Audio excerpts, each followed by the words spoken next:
મારું નામ ગીતાબેન એમ પટેલ છે. મારી શાળાનું નામ શ્રીમતી કે કદમ કન્યા વિદ્યાલય છે.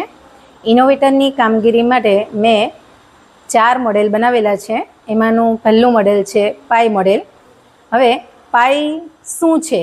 દરેક વ્યક્તિને પ્રશ્ન થતો હોય.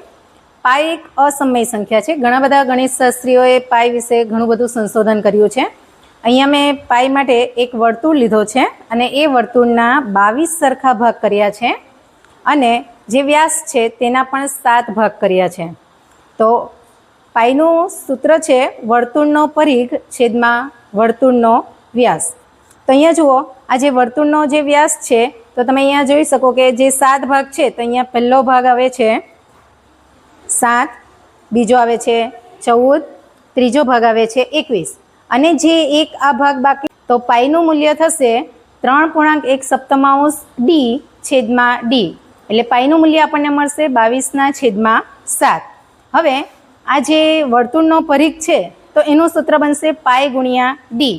તો પાઈ વર્તુળનો પરિઘ બરાબર 2πr, એટલે એના પરથી આપણને વર્તુળના પરિઘનું સૂત્ર પણ મળશે.